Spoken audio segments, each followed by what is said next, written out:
Hello my dear student, আমি তোমাদের জ্যোতি। আর আমি আজকে চলে এসেছি একটি নতুন ভিডিও নিয়ে। ক্লাস 7-এর বাংলা বইতে এই যে নোট বই কবিতাটি লেখা আছে সুকুমার রায়ের লেখা, সেই ভিডিওটি আজকে আমি করতে চলেছি। তো এই টপিকের উপর ভিডিওটি তোমাদের কেমন লাগবে অবশ্যই জানিও আমাকে কমেন্ট বক্সে। চলো শুরু করা যাক। নোট বই, লেখক কে? সুকুমার রায়। এই দেখো পেন্সিল নোটবুকে হাতে, এই দেখো ভরা সব কিলবিল লেখাতে। কবি বলছে আমার হাতে যে নোটবুকটা আছে, পেন্সিলটা আছে, এইখানে নোটবুকেতে অনেক রকম লেখা আছে। ভালো কথা শুনি যেই চটপট লিখি তাই, ফড়িংয়ের কটা ঠ্যাং আরশোলা কি কি খায়। ভালো কথা যেই শোনে কবি চটপট লিখে নেয় এই নোটবুকেতে। ফড়িংয়ের কটা ঠ্যাং আছে আর আরশোলা কি কি খায় সেটাও কবি লেখে। আঙুলেতে আটা দিলে কেন লাগে চটচট, পাতুগুতু দিলে গরু কেন করে ছটফট। আঙুলেতে আটা দিলে কেন চটচটে লাগে, দেখবে যখন আঙুলেতে আটা দিলে কেন লাগে চটচট। আটা মানে যে গাছে যে আটা হয় বা কোনো বই খাতায় যে আটা থাকে, সেই আটা যখন হাতে লাগবে দেখবে একটু গ্লুগামে যেরকম আটা হয় সেরকম চটচট করে। তো সেখানে কবি এই আটার কথাই বলা হয়েছে। দিলে গরু কেন করে ছটফট, গরুকে যদি কেউ কাতুকুতু দেয় কেন গরু ছটফট করে। দেখে শিখে পড়ে শুনে বসে মাথা ঘামিয়ে, নিজে নিজে আগাগোড়া লিখে গেছি আমি। দেখে শিখে মানে কবি দেখেছে, শিখেছে, তারপরে পড়েছে, সেই সব শুনে নিজের মাথা ঘামিয়ে ওইসব লিখেছে।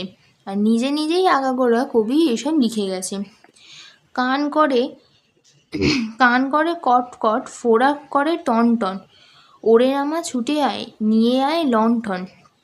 বলছে কান করে কট কট আর ফোড়া করে টন টন, মানে কান করছে কটকট মানে চুলকালে যেরকম কানটা একটু কটকট করে, আর ফোড়া করে টন টন মানে যখন ফোড়া হয় আমাদের শরীরে তখন কিরকম টন টন করে ব্যথা করে, সেটাই কবি বলছে। ওরে রামা ছুটে আয় নিয়ে আয় লণ্ঠন।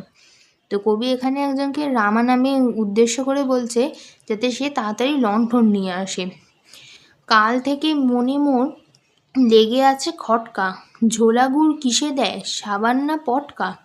কাল থেকে কবির মনে একটা জিনিসই লেগে আছে খটকায়, ঝোলা গুড় কিসে দেয় সাবানে না পটকায়।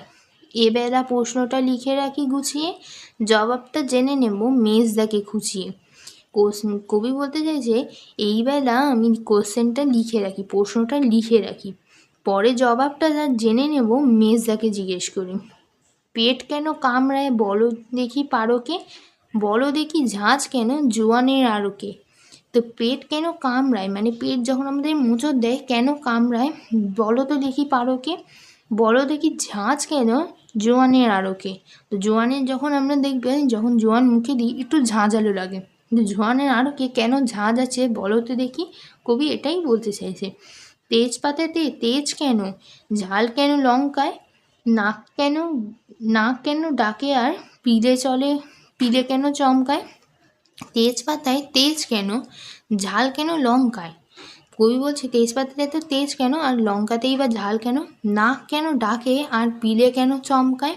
পিলে চমকে যাওয়া মানে আমরা যখন ঘুমিয়ে বা একটা চিন্তায় থাকি, হঠাৎ করে কেউ যদি ডাকে বা ঘুমানোর সময় যদি হঠাৎ করে বাজ পড়ে আকাশে, তখন দেখবে আমরা একটু চমকে উঠি। সেটাই কবি বলতে চাইছে। নাক কেন ডাকে আর পিলে কেন চমকায়, কার নাম দুন্দুবি কাকে বলে অরণি, বলবে কি তোমরা নোট বই পড়নি। কার নাম দুন্দুবি আর অরণি কাকে বলে, বলবে কি তোমরা নোট বই পড়নি। তো বন্ধুরা আজকে এতটুকুই। পরের দিন কোন কোন ভিডিও নিয়ে কোন কোন টপিকে তোমাদের ভিডিও লাগবে অবশ্যই জানিও। কবিতাটি কেমন লাগলো বলে দিও, আর যদি খুব ভালো লাগে লাইক অ্যান্ড শেয়ার করে দিও। যারা সাবস্ক্রাইব করনি অবশ্যই আমার চ্যানেলটি সাবস্ক্রাইব করে নিও। Thank you.